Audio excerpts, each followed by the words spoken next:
Hi வணக்கம், welcome to your channel Vicky vlog.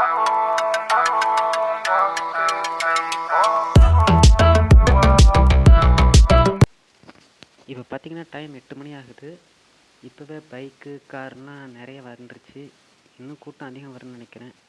இதுதான் அனுபவி சுப்பிரமணிய சுவாமி டெம்பிளோட என்ட்ரன்ஸு. இதுலேருந்து அங்கே ஒரு மண்டபம் தெரியுதுங்களா?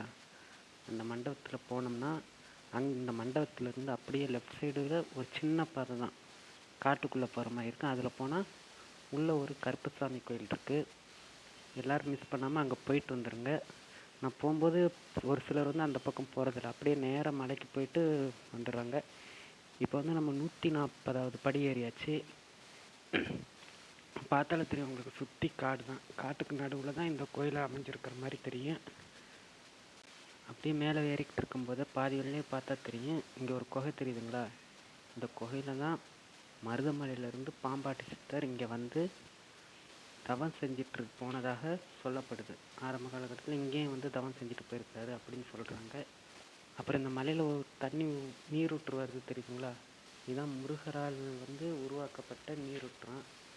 இது அனுமான் சாமிக்காக முருகர் தனது வேளால் இந்த நீரூற்று உருவாக்கியிருக்கிறாரு. இந்த தண்ணி நேர் இந்த தொட்டியில் சேவாகி இருக்குது. இதிலிருந்து பைப் போட்டு கோயிலோட யூஸ்க்காக எடுத்துக்கிறாங்க. இந்த தண்ணி எங்கேருந்து வருது, எப்படி வருதுன்னு தெரியல, ஆனால் தண்ணி நான் ஸ்டாப் வந்துக்கிட்டே தான் இருக்குது. இப்போ நம்ம கோயிலுக்கு மேலே வந்தாச்சு. மேலே இருந்து பார்த்தாலே தெரியும், ஃபுல்லாக அங்கே உள்ள கிராமங்கள் எல்லாம் அப்படியே சுற்றி நல்லா அழகாக தெரியுது. பனிமூட்டம் வேறு. இப்போ மணி 9 மணி இருக்கும்.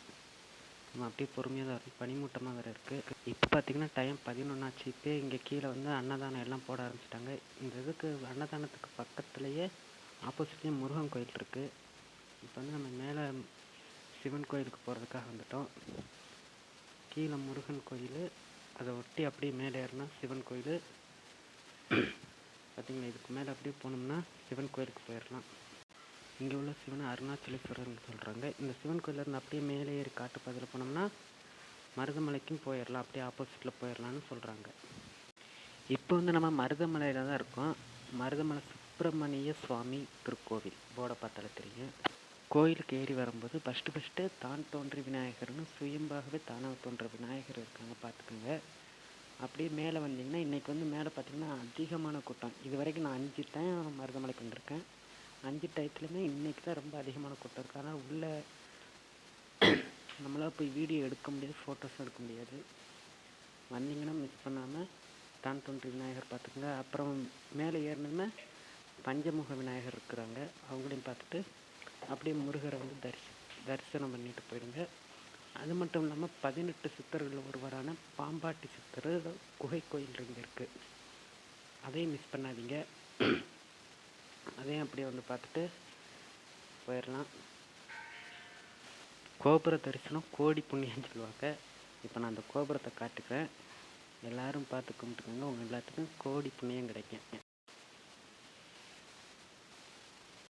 போகிற வழியில் பார்த்து எல்லோரும் இந்த மாதிரி கல்லை அடுக்கி வச்சுட்ருக்காங்க. என்ன ரீசன் எனக்கு தெரியல. உங்கள் யாருக்காவது தெரிஞ்சால் கமெண்ட்டில் கண்டிப்பாக சொல்லிடுங்க, தெரியாதவங்களும் தெரிஞ்சுக்கிறட்டும். இந்த மரம் தெரியுது பார்த்தீங்களா? இதுதான் இந்த மருதமலையோட கோயிலோட தலைவிருச்சம் மருத மரம். இந்த மரத்துலேருந்து அப்படியே ஸ்ட்ரெயிட்டாக பார்த்தா அங்கே ஒரு போர்டு வச்சுருப்பாங்க, பாம்பாட்டி சித்தர் குகைன்னு. அதான் பாம்பாட்டி சித்தரோட குகை கோயில். அப்படியே நேராக அங்கே போயிட்டோம்னா அங்கேருந்து கீழே இறங்குற மாதிரி இருக்கும். இந்த சைடு பார்த்திங்கன்னா இறங்கும்போது ரைட் சைடில் ஒரு கோயில் இருக்குது, கன்னிமார்கள் கோயில். அங்கே போயிட்டு அங்கே அவங்களையும் கும்பிட்டுட்டு அப்படியே நம்ம இன்னும் கொஞ்சம் தூரம் கீழே இறங்கி போகிறோம். அப்படியே கீழே இறங்கி போனோம்னா பாம்பாட்டி சித்தர் கோயிலுக்கு போய் அங்கே அவங்கள வழிபட்டுட்டு அப்படியே வந்துடலாம்.